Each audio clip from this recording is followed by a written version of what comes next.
Hello friends, welcome to my channel. इस video में हम देखेंगे कि प्लांट में रेस्पिरेशन प्रोसेस कैसे होता है। मैंने बस 4 लाइन में ये लिखी है और इसी 4 लाइन में मैं आपको समझाऊंगा कि प्लांट में रेस्पिरेशन प्रोसेस कैसे होता है।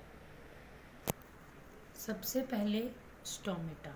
स्टोमेटा कहाँ पे प्रेजेंट होता है? लीव्स के ऊपर, लीव्स में प्रेजेंट होता है, on the surface of leaves. ठीक है, ये किस लिए होता है? ये एक्सचेंज करता है गैसेस का। ठीक है, स्टोमेटा में कहाँ पे प्रेजेंट होता है? प्लांट पे। ठीक है, अब यहाँ पे प्लांट में जब स्टोमेटा में ऑक्सीजन का एक्सचेंज होता है, मैं आपको अभी स्टोमेटा का पिक्चर दिखाता हूँ। ठीक है, ये स्टोमेटा का पिक्चर है। यहाँ पे स्टोमेटा जैसे ये लीफ है। ठीक है, अब लीफ के ऊपर जैसे ये पोर्स होते हैं, पोर्स कैसे होते हैं?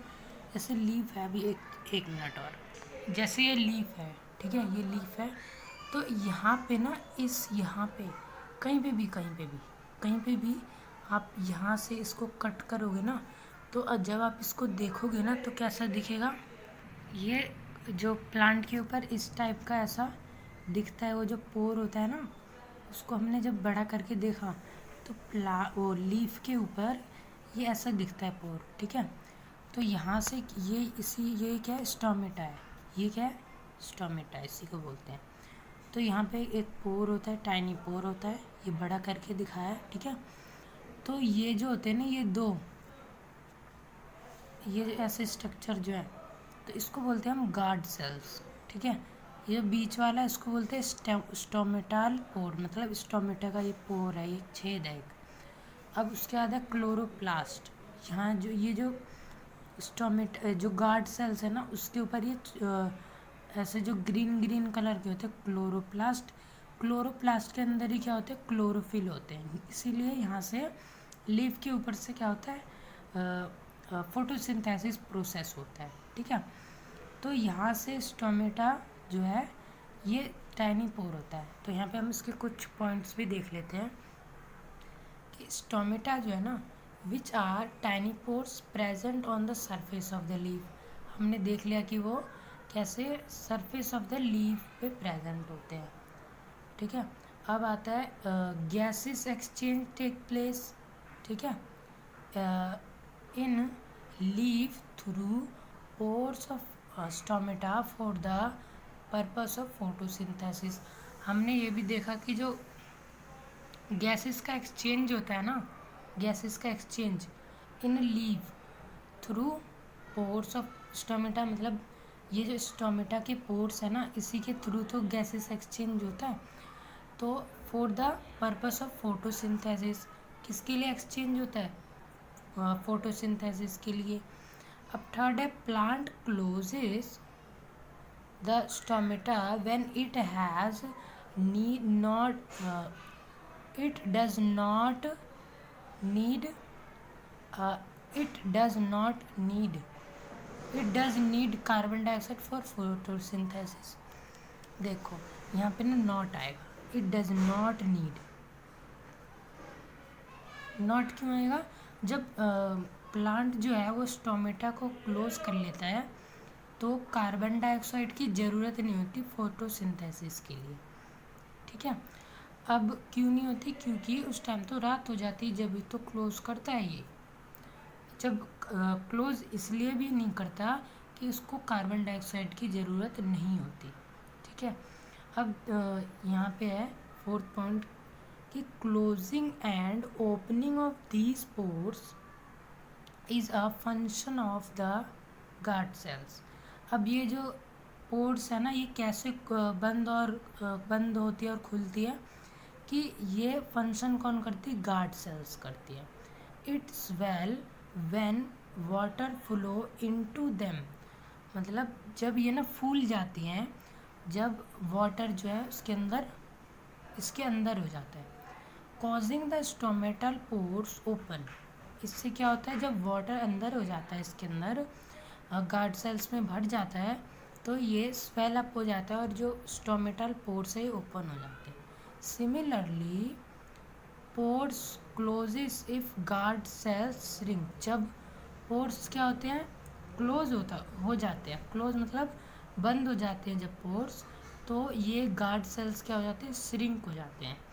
तो जब ये ओपन होता है तो ये ऐसा दिखता है, और जब ये क्लोज होता है तो ये फिर कुछ ऐसा दिखता है। ये पूरा बंद हो जाता है, यहाँ से मैंने थोड़ा सा खोल दिया, ये पूरा बंद हो जाता है, ये पूरे क्या हो जाते हैं, यूँ करके क्लोज हो जाते हैं दोनों।